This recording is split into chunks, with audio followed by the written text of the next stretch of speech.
What do you think about when it comes to sharing your legacy as it relates to every part of your life and the meaning that only you can bring forward? It's a pleasure to introduce you this lovely morning to Josh Kanter. He is the founder to Leaf Planner. Leaf Planner is your family owner's manual. It's a comprehensive solution to bring the deliberateness of a family office to your family's organization, education, communication, and decision making. Welcome, Mr. Kanter. Thanks for having me. I'm glad to be here. It's my pleasure to host you this lovely morning. So, would you share a little about how you arrived to be the creator of the leaf planning software? Yeah, I'd love to. Thanks. Leaf Planner is really an extension of my own personal story and my family's story. So I think it hopefully resonates with people. Of course, everybody's story will be individual and unique, and hopefully it rhymes enough that people will relate to it. But my story was basically I was a lawyer in Chicago.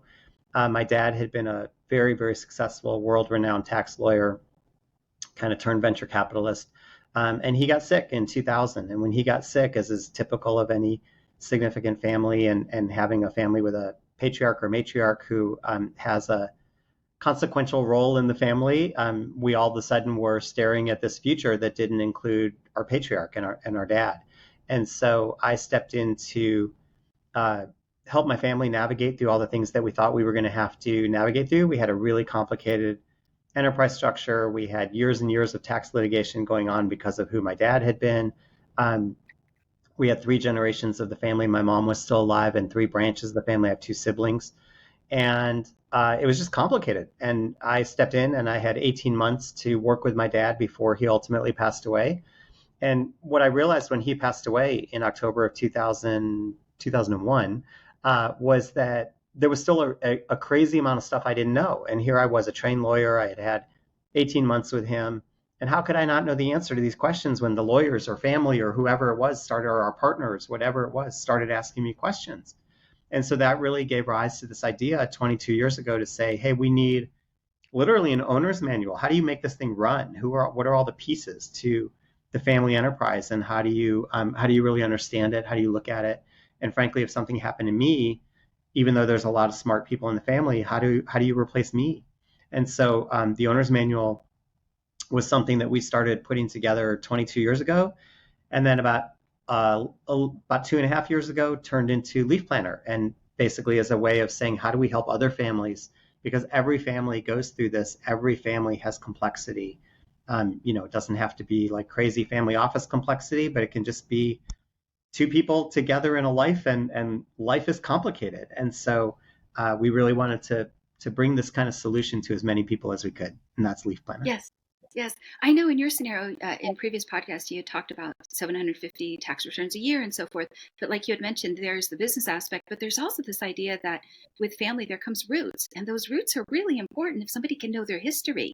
And a lot of times, if there isn't that person of each generation that's willing to put together like the scrapbooks or the memories or something, a lot of that wisdom and those points of reference get lost regarding the richness of who that person is and everything that family has learned over generations. Yeah, definitely. It is, as you're saying, it's such a rich, like when you talk about legacy, it's so rich and there's so many components to it. And I think that even in a sophisticated family or family office environment, when you're talking about having family meetings and describing certain things, it's pretty rare that people actually sit down and talk about the why, or the how it makes them feel, or any of these things. And so Leaf Planner, while there is obviously a very hard data component to it because it's collecting relationships and information and phone numbers and names and Absolutely, deals the and all these gardener and the different pool things. person and The gardener, yeah, exactly. yeah. But it's also got a significant kind of emotional intelligence piece to it. So I think you and I have actually offline talked about paintings in our family's art collection that are important to me because they hung in my dad's office and now they hang in my office. And just frankly, the stories about how were those paintings collected? How did they get acquired? How did they come to be a part of the family's collection, or any of these different kinds of stories? And we all walk around with these stories. And even today, I find I have digital copies, obviously, of my dad's old computers. And so I have all his hard drives, on my computer.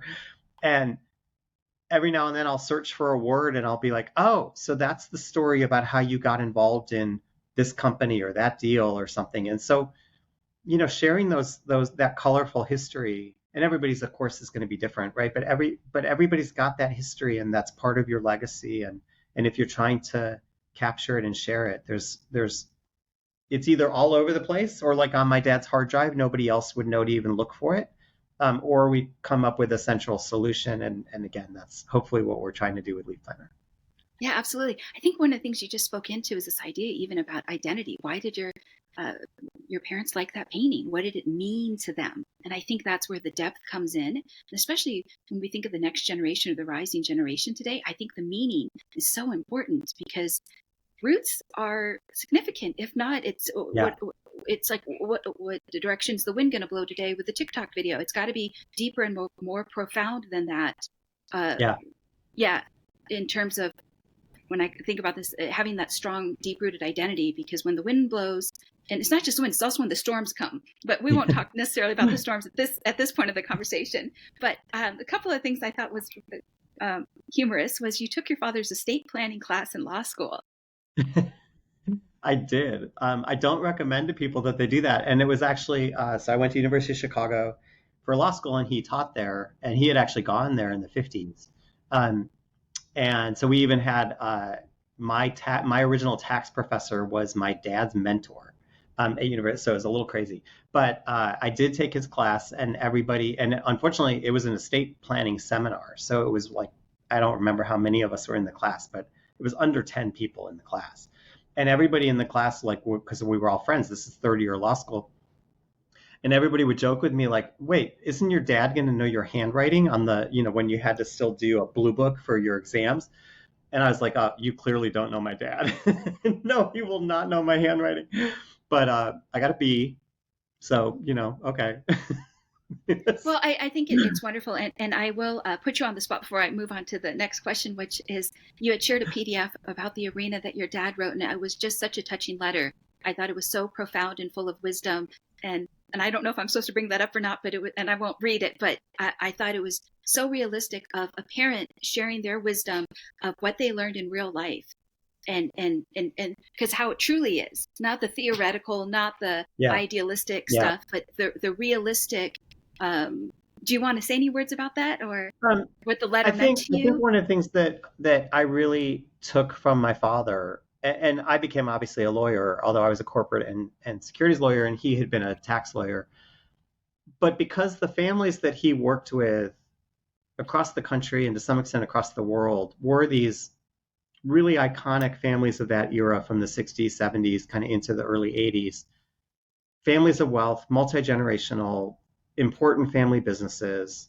Um, and yet my dad really understood, I think, so much about what was happening in these families and what family dynamics was all about. And that, there was a component to estate planning that of course was about tax minimization and being really economically driven, if you will, or tax motivated. But there also was an element of these are human beings, and there's relationships, and there's difficulty, and there's, it's always been really interesting. My brother and I, actually a little less than my sister, but my brother and I spent a lot of time after my dad's death thinking about, why did you get involved with some of the, like, some he was dealing with some of the most influential people in the country, and then other deals, he was in deals with these people, and I was like, why would you get in bed with this person? They're just like, they're kind of a horrible human being. And so again, it's like, just understanding life is complicated. Life is messy. And I think my dad really understood that. And that really, I don't know how he necessarily shared that with us, but I think it really played an important part of becoming who I was. And then now why I'm so adamant about sharing what I learned over 25 years with other families, because I don't know, it was really meaningful to me that my dad shared this wisdom with us. And the So, truth, because life can be messy and sometimes we don't know the full story. yeah, And I love the part about at what age should we enter the arena, because some people yeah, are so ready to run to the middle of the football field and catch the football, and they might not even know the rules of the game yet, or the yeah. dangers of the 10 quarterbacks they can't even see. Yeah. Okay. So let me get back to Leaf Planner for a moment. So what do you think are some of the biggest problems that the software solves? Uh, yeah, so I think a lot of it, so first of all, it's really the whole idea behind Leaf Planner is to kind of collect, organize, and really mind map, if you will. And for any of your listeners who really understand mind mapping, it's almost our Prezi presentations, like which were really big for a little while there, right? Where you're kind of zooming in and out of everything. And Leaf Planner is really designed to do that. It's really designed to say, I want to capture everything there is to know about a family enterprise, a family office, a family business. It doesn't matter. And we've got families all across the wealth spectrum of all levels of complexity. And so what it's really, now I already forgot your question. What it's really Oh, capturing, yeah, say yes. that again. Sure, sure. It's Sorry. some of the problems that it solves, and it Oh, yeah, and yeah. yeah, Sorry. yeah, Okay. So yeah. one problem I think we're really solving for is that, and to some extent, it of course has a legacy impact, but is how do you actually educate family members about what this is all about, right? So there's an educational component, there's an empowerment component that I kind of tie into that educational component. Um, there's a component that's really about, frankly, just life management and workflow management. How do you make sure that when your estate lawyer hands you a memo that says, here are the 5 things that you should do over the next 10 years, that they actually get done, or that your car registration gets redone, whatever, right? Or that how many people, it's crazy to me how many people I talk to, and I jokingly talk about in Leaf Planner, it'll tell you, oh, Josh, your son just turned 18, you need to get a HIPAA release. And people look at me like with this blank stare, like they didn't know they needed to get a HIPAA release for their kids. So there's those kinds of workflow management piece. There's a what we refer to as blind spot identification. And that's really helping families understand things that they may know they should have done but never did. And it could be things that they never knew they should even talk about. And when you get into sort of some of those quote unquote softer areas, right, that can be family dynamics issues or other things. And then the final piece, of course, is this idea of succession of information, because you can talk to somebody all you want and share documents, but if you can't tell the story, if you can't share everything, and nobody remembers everything, right? So it's the whole idea of succession of information, especially at a time, whether it's illness, incapacity, in my case, obviously, it was my father dying. There's a lot of stuff going on. And by the way, I mean, as crass as it is, right? Estate taxes are due in 9 months. End of story. Like, you can extend the estate tax return, you cannot extend the payment date. So if you're a close family and you're grieving, I mean, the last thing let's say I'm grieving for 3 to 6 months of that, and now I got 9 months to basically figure out my father's estate. That's like, succession of information is a big deal. Yes, And I think so, you spoke about it as yeah, mental and emotional well-being. yeah, Yeah. yeah, I think a definitely. couple other really good points that you had made before is nobody gets no one gets an owner's manual with their children, but we'll get Right, one with a toaster, right. or you even brought up this metaphor about the digital camera. There's the shutter speed and how to take a good picture. And the Yeah. metaphor I think about the camera was there's all of these nuances. And so when you talked about it, like, and of course, as an attorney, you talked about the hardcore documents, the trust, the will, the list of accounts, the power of attorney, the medical directive, and so forth. But then there's, like you had said, the softer side of, like, well, you know, it's like the why, it's the stories, it's the richness of life, it's the decisions and why those decisions were made. Like, mom or dad, did you pass judgment on that client, and why didn't you? Or, or what were the emotions that came up? How did you look at life through that lens? And I think that's a part of the richness. When you talked about expectations, and it's more than just a 3-ring binder. Or I think you even brought up this idea of, I don't know if you called it the red folder or the red file, where Oh, the people red think file. Yeah, yeah. it's like, all right, here are the 5 or 10 documents and good luck. And yet, really, there's so many conversations that can bring somebody into that place of preparation, and also pride that there's so much that they get to be a part of and treasure and carry forward in the torch. Yeah, and I think that's to some extent, as you were alluding to from the beginning of that the reason we called it an owner's manual, and this all started with the joke of, you get an owner's manual with a toaster and not with a kid, and then I sort of expanded that to saying you don't get one with a family of wealth either. But the idea of that was really, it is that context, right? It's that rich context that comes with stories. And if you have the old, in case of emergency file, some people call it a red file, some people call it a bus book, right? There's lots of different names through history of what people did with this emergency file. But typically, it's going to be a pretty static list of names. It's going to be a pretty static list or copy of documents. It might have What, some when, where, why? instructions. Yeah. Yeah, it's Yeah. very, and it's missing the richness, right? Because first of all, it comes out of the safe deposit box or the file or wherever it's kept when somebody's dead. It's not something that people are using to create discussion along the way. And so the whole idea of an owner's manual, and the reason even we talked about the digital camera, I love that you saw that, is that we can all pick up a phone and take a picture. And frankly, these days, it's going to be a pretty good picture. But the more you understand, as you were describing about shutter speed, and there you go, the more you understand about shutter speed and aperture and depth of field and all these different things, right, the better your outcomes. And so the whole idea of the owner's manual is to say, how do you have the best possible outcomes? How do you share that context and that richness that can't come from sort of the written word? Or, I mean, it may be the written word, but it's Just not going to come documents from the, alone that are, yeah, yeah. yeah. And And that's so and an interesting. example of that I'll say is that, like, we had a trustee who was a friend of my dad's who'd been an independent trustee and advisor to our family for 50 years, since 1969. He died last year. And here's this guy, like, there's no, if I'm in the traditional in case of emergency file, what am I going to do? Say, oh, here's Saul, he's the trustee. Like, that's probably what I'm going to put down there. And yet, here's this guy who's been part of our family, in a sense, for 50 years. He probably knew more stories about my dad than I did, right? And so, understanding that context and how rich that relationship to our family was and how deeply embedded he was. And by the way, then what a crisis it was when he passed away last year.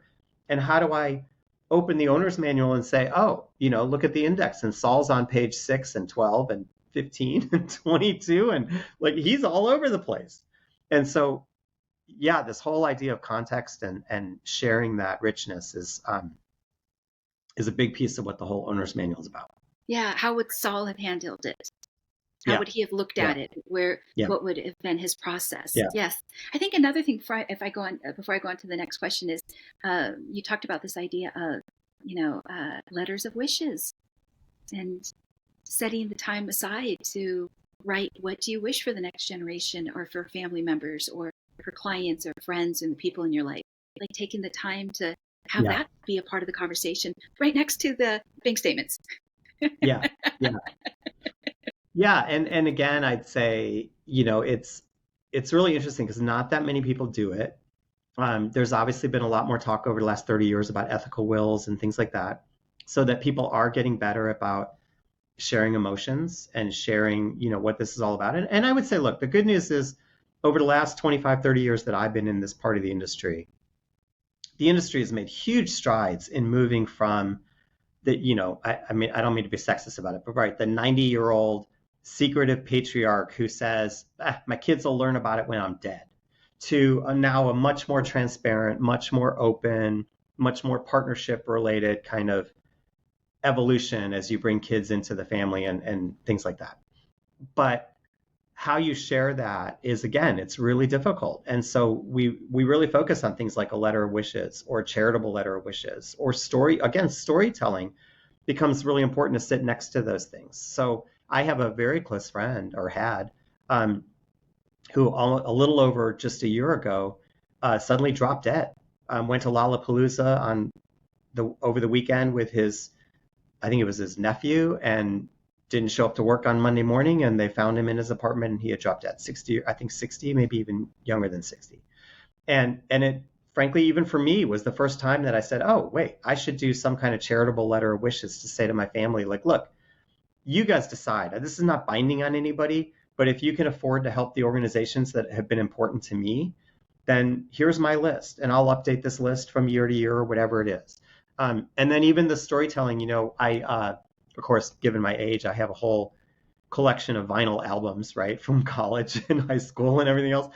And as my eldest son has been in college, I've been sending him 5 albums a month throughout college, with the idea I should have counted better. I didn't do the math right, so that I could, by the end of college for him, he'd have all my albums and I'd be done with this stupid collection.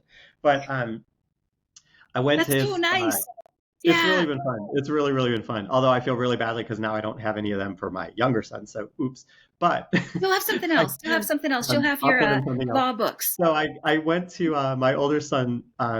his house in college, and he's got like this wall done of the album covers. And it was really cool and it was really fun. And so one of them was Rocky Horror Picture Show.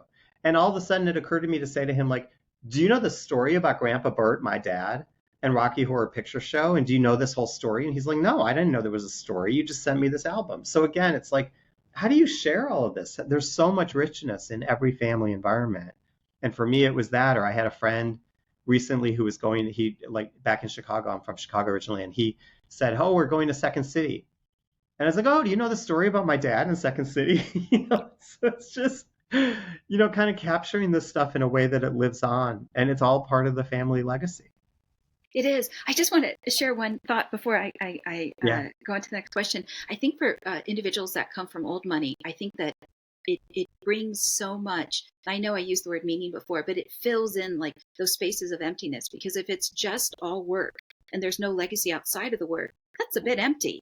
And yet sometimes when I talk to people, their legacy is their work, and then it really asks them to expand who they are if they're willing to have their legacy be more than just their work. But of course, their identity is more than just their work. But I think sometimes in society, like when you spoke about the patriarch from so many decades past, there was this idea of like, my worth is my net worth, or my and yet it is the stories. That is when you sit around your Thanksgiving table in about a month or so. I think that is that's what you're going to bring up.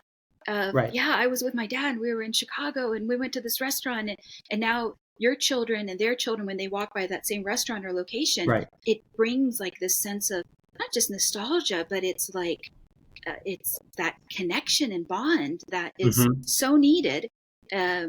Yes. Okay. One other point I want to make. And I'm sorry, I want you to get on to the next question, but I think for me, actually, one of the interesting things about that is, so I work a lot with families, or have a lot of friends because of the years I've now spent in the family office world, of families that have significant businesses, like important businesses in American history or world history, right?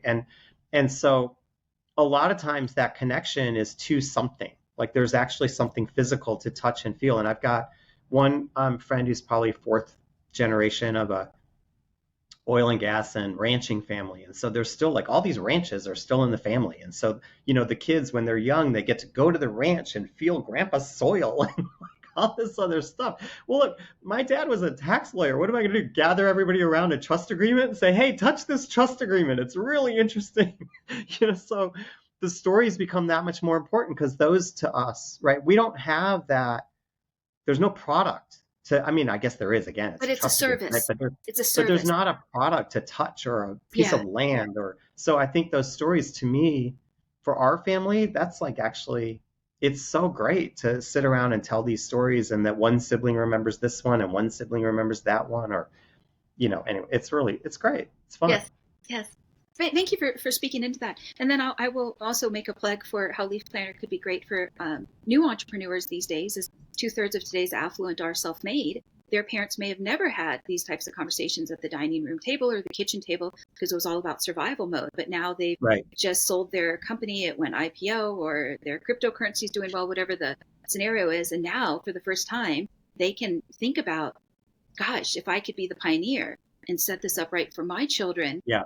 How do I do that? And where do I go? And what questions do I ask so I don't spin my wheels? Okay. So I just wanted to share that. And that's one of the goals really with Leaf Planner, because a lot of people, right, as you're describing, that first generation wealth creator has probably been, head down, building their business, building their wealth. They don't even know the questions to ask, right? And they don't know where to turn. They don't have the ecosystem of people who I have that I can turn to and say, oh, like I get some esoteric question and I know I've got 5 people I can go to and get an esoteric answer, right? And those people have been that first generation wealth creator who, deserves all the respect in the world for being head down and building a business or building wealth or building whatever they're building. Again, they don't even know the questions to ask. And so if Leaf Planner can help them even understand what's the question, and what's that bad cliche, you'll get the wrong answer 100% of the time if you ask the wrong question, right? And so it's how do you help people ask the right question and make sure that they're on the right path? Yes. And I think there's also this idea sometimes that if somebody's good at one thing, they're good at everything. Hmm. And they don't have all the time to be good at everything. One other thing that I wanted to bring up that I thought was just realistic, and I didn't even know this. California is 2 years behind in probate court, or about 2 years, give or take. And so this idea of like, there's what we haven't taken care of, and then there's what we don't even know that we need to take care of, Yeah. whether it's retitling the house, or learning about trust, and yes, and all of this to be done sooner than later, because of the procrastination piece of, oh, I'll do it tomorrow, tomorrow, tomorrow, and then another year goes by, and then like you said, your friend like was like chilling at that Boom. concert, and then he drops dead. Yep. Yep. Yeah, yeah. Yeah, and that's I think one of the things that people really fail to think about is that no plan is plan. And while Leaf Planner is not specifically about estate planning, there is a big component about legacy definition and estate planning and laying out what that estate plan is. And it's pretty shocking. I don't remember most of the statistics, but there's shocking statistics at how many people do not have an estate plan, and how many wealthy people don't have an estate plan, and how many just regular people don't have a will.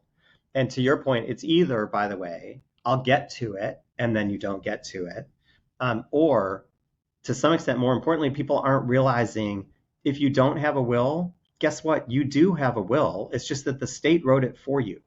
And so, because everybody, if you die intestate, the state has a plan. It may not be your plan, but it's a plan. And so, the only way you get out of that government driven plan is by creating your own. And so it's not just a procrastination, I'll get to it when I get to it. It's this complete failure to understand that no plan is in fact a plan.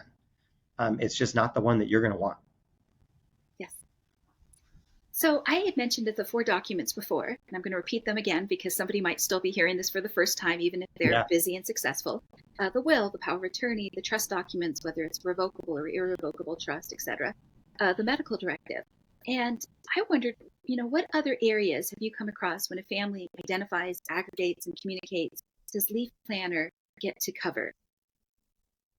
Yeah. So even, first of all, I'd say even in those 4 documents, there's so much richness, again, to keep that phrase coming back, right? About what those 4 documents are about, because you could have purpose statements outside of the trust documents that actually describe, why did I do this? What was I trying to accomplish? Hopefully they're in the estate document, but that's very rare. So even if there's something outside the document, there's always explaining, why did you choose, if you've got those documents that you just referred to, right? You've got somebody who's been set up as the power of attorney who actually holds the power. You've got the healthcare power of attorney who holds the power.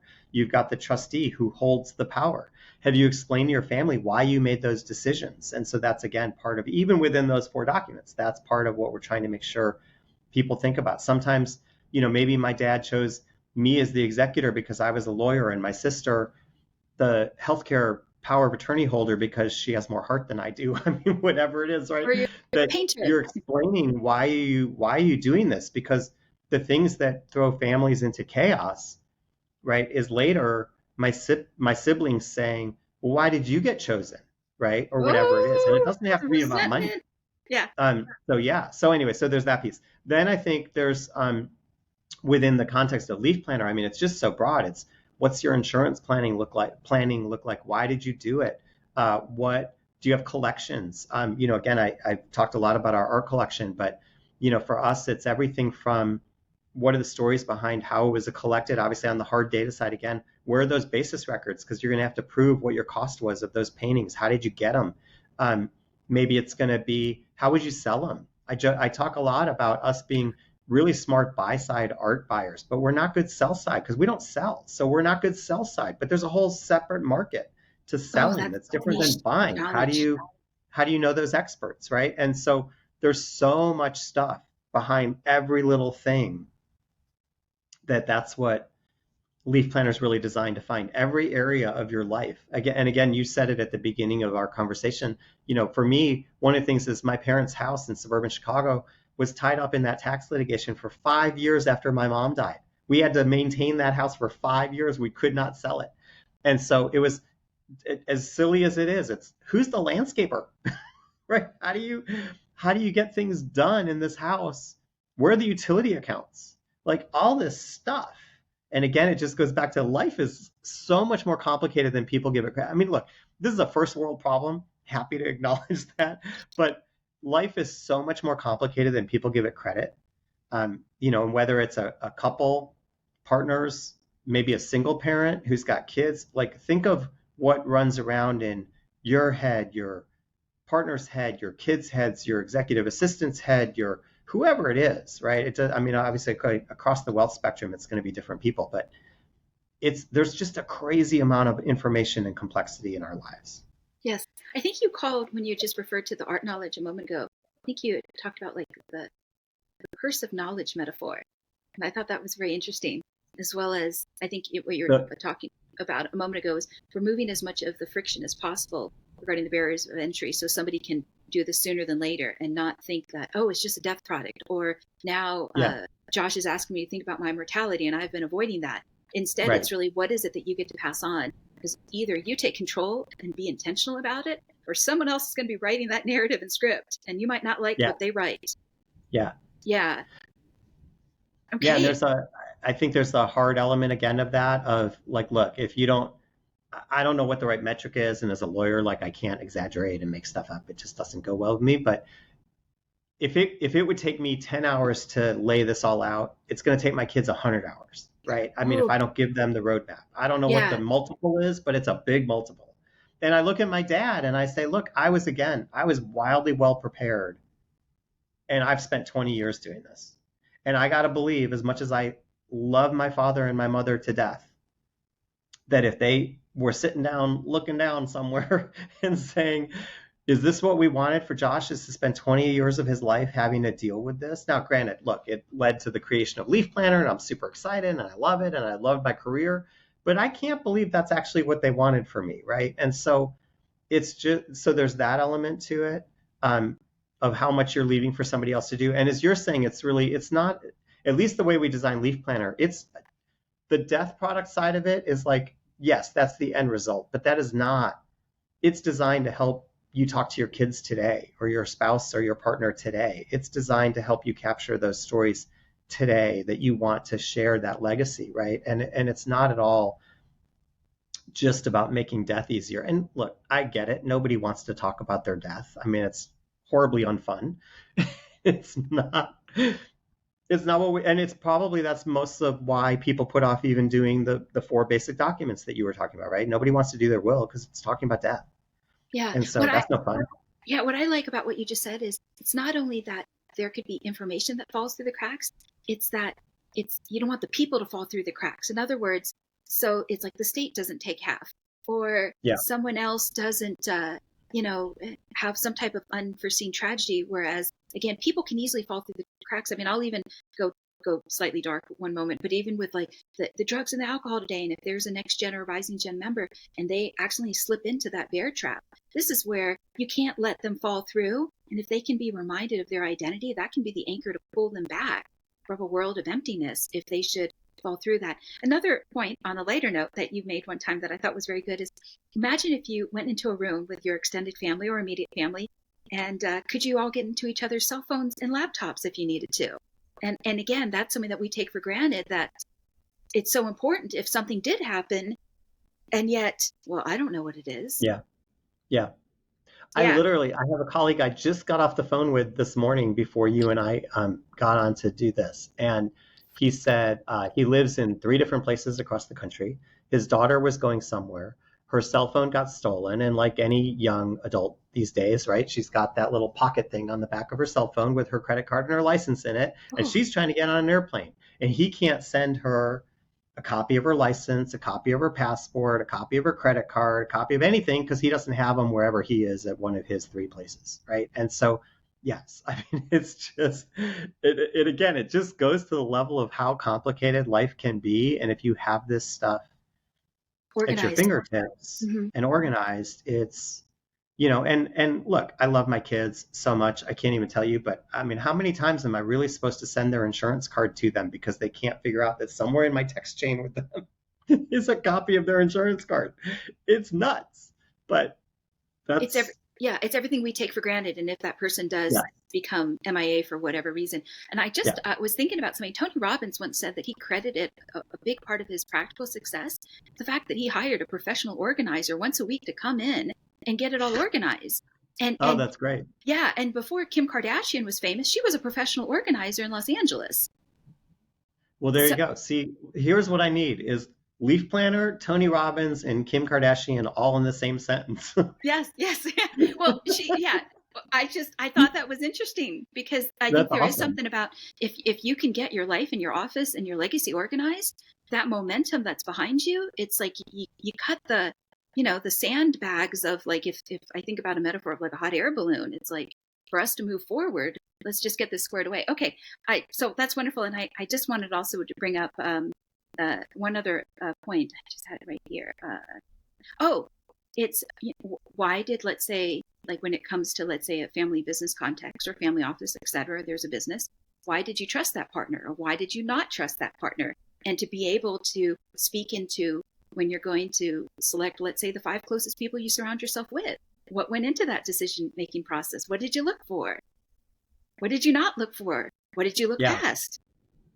Yeah. And people, I think people, again, grossly underestimate, I don't know what the right words are, right? What people know about their friends, their partners, their whatever it is. And so I tell a story pretty often about a deal my dad had done that was from the 1970s that we carried forward on the balance sheet forever. And for anybody who understands this stuff, it was like a K1 interest, and it was worth like $8,000 on the K1. But that has nothing to do with its actual underlying value. And if you're in a family that doesn't have somebody who understands these things, I keep saying, like, you could easily envision somebody coming to me and saying, "Hey, Josh, I know you've got this K1 interest for $8,000. Do you want $50,000 to make it go away?" And we could easily say, "Sure, that sounds great."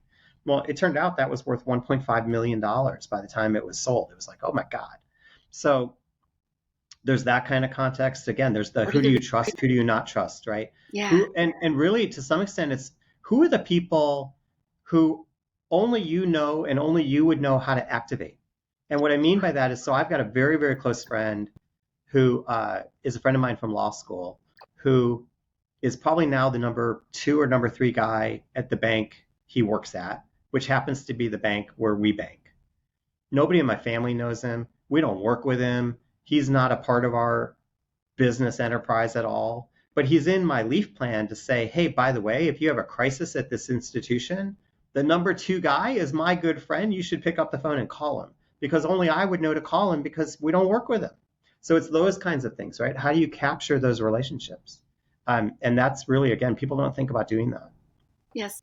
And I just wanted to speak into this idea also of what it is to be a role model around navigating and stewarding those relationships, because that is even a capacity and a skill in and of itself that somebody's got to watch and realize that, okay, Josh just distilled that. Therefore, relationships are really important. It right. Yes. Okay. Yeah. All right. Yeah. So a statistic. So about 65 trillion will transfer in the next 25 Yeah. years. And I was curious if you would speak into how you've seen clients transform during and after this process. Yeah, we've got, I mean, I could give you lots of examples, but I do think this process, so the 65 trillion, that number changes, but it's a huge number. I've seen 85 trillion, 65 trillion, whatever. It's a ridiculous number, whatever it is, that will transfer in something like the next 25 years, right? It's this big generational shift and wealth transfer. And I think, again, it just goes to it speaks to this idea that people are not really prepared. They may be prepared economically, although I doubt it. They're certainly not prepared to be, good stewards of that wealth, and even when you've got things like the Giving Pledge and super wealthy families that are saying, hey, we're giving away 90% of our money. Of course, 10% of those numbers is still a really big number. And so yeah, we're seeing all kinds of, as you go through this process, you're seeing people really reflect on, again, just what are the things that are important that my family knows.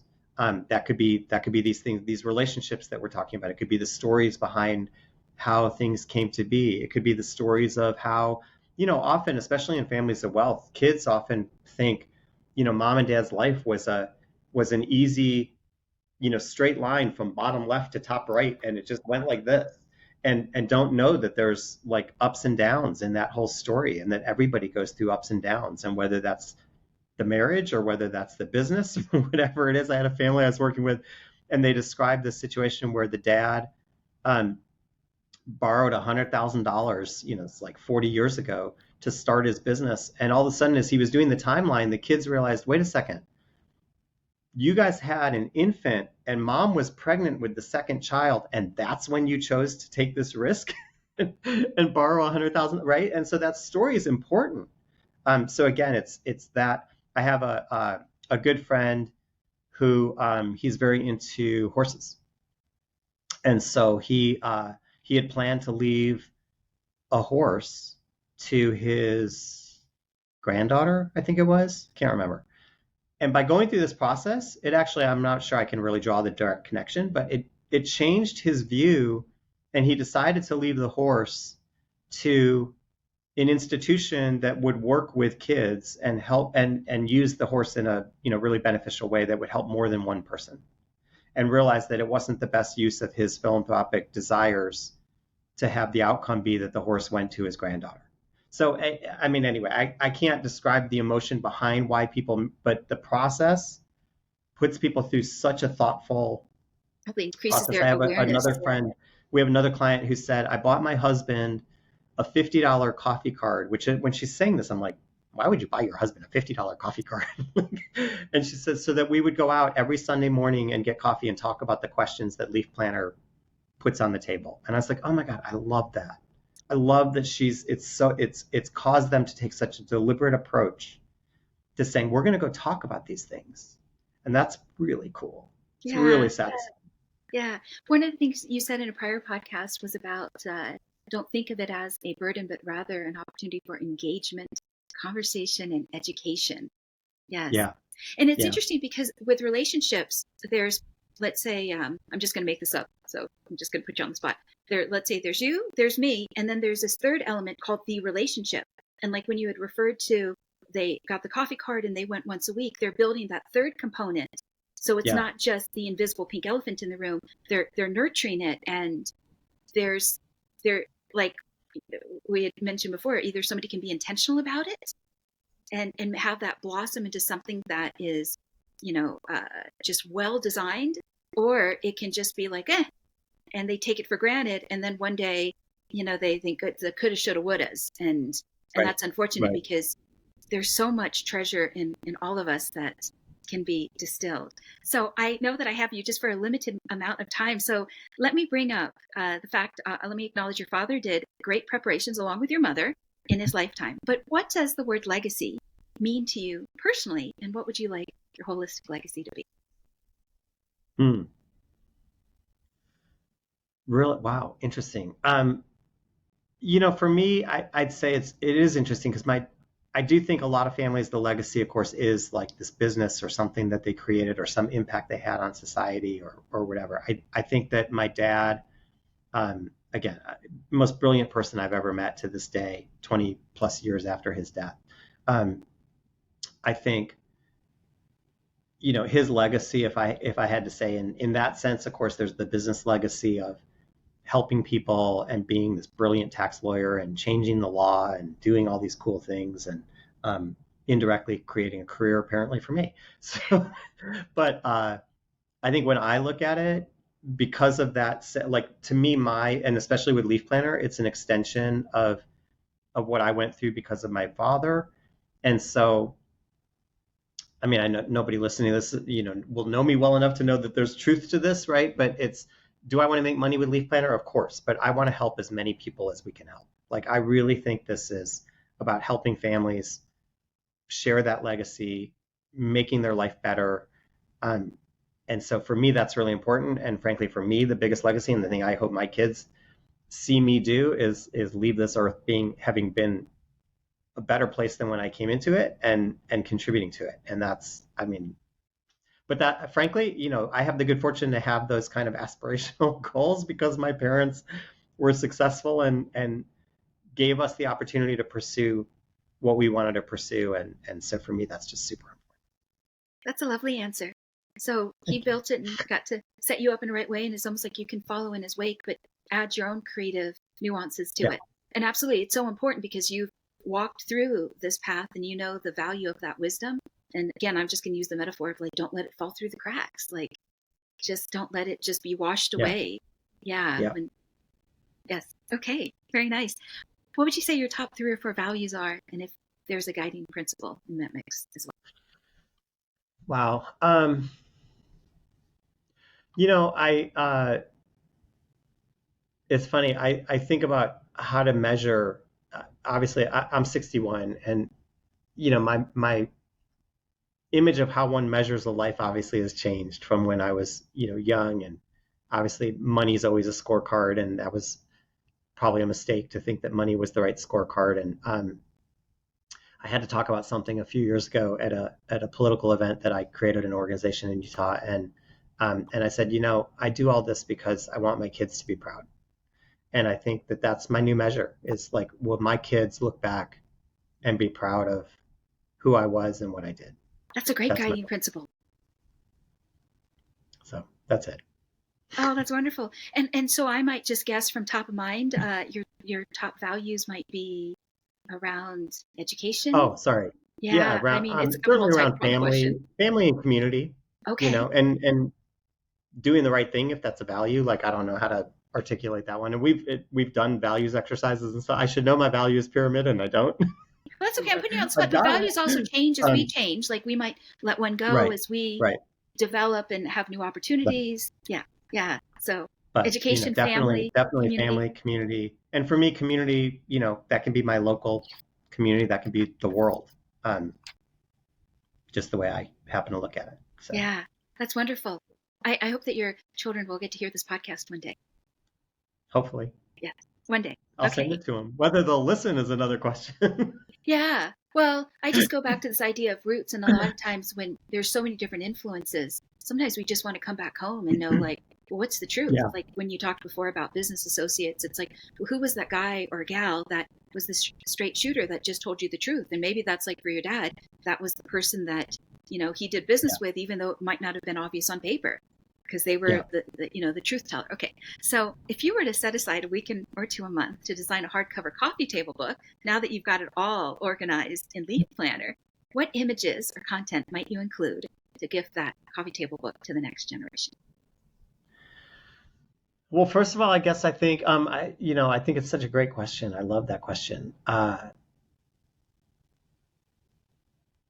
I think that it would obviously, well, I guess maybe it's definitional for coffee table books. It would be very visual and it would tell stories. And so in my family's case, it would be pictures of people who have been a part of the family's sphere of influence or whatever, and what are the stories behind them. And I can see, now that you've asked that question, I can see in my head, pictures of old people and the story about where everybody just knows them as an old person as opposed to the story about why they were so instrumental in the family or a piece of art or a property, and maybe not the most grandiose property like the house that my parents died in, but maybe their first house and what a challenge it was. And my parents actually started their art collection, so the story goes, because they both came from nothing. And my dad went to university. They moved to Chicago from the East Coast in the 50s for my dad to go to University of Chicago, and I think tuition was $250, and he was on full scholarship because they couldn't find $250 to. Now, of course, $250 was a lot more back then, but nevertheless. And they wanted art in their first apartment, and they couldn't afford anything, and so they framed wallpaper. That was their art. So they ended up owning some really phenomenal blue chip modern abstract expressionist paintings, and that became the core of the family's collection. But I would want in that coffee table book a picture of that first piece of wallpaper, hung in a frame. And so to me, it would be, how do you again capture that legacy, those stories, Because those that's, relationships? sorry to interrupt, that's spirit right No, there. That's like when you don't have anything else, but you have spirit. yeah, Yeah, because they had the vision, the seed was yeah, planted, and if they had nothing else, they would have made do with what they had, yeah, and yeah, that would have been beautiful. Yeah. Yeah. Oh, that's Now great. I got to go make a coffee table book. Well, I think it's so valuable because people need these reference points. They need these anchors Yeah. because if not, uh, no amount of luxury fashion and perfume and all of the products that are sold out there bring meaning to somebody's heart and soul. Yeah. And at the end of the day, that's what they want, to sit by their fireplace if they're lucky enough to have a fireplace, and to Yeah. have these anchors and reference points of meaning. So yeah. So I got to tell you, you just changed. It's really funny. We've talked for years and years and years, like decades, about finding somebody who could do a book, a movie, a something about. I mean, my dad's career really is incredible. Like the stories are unbelievable. And now the problem has been we never did it. And everybody of his generation is dying or dead. And so the ability to capture those stories is kind of, every day that goes by, we lose one more story. But you just saying that has made me say, all we really got to do is get my siblings together and we've got all the old slides. They've all been scanned.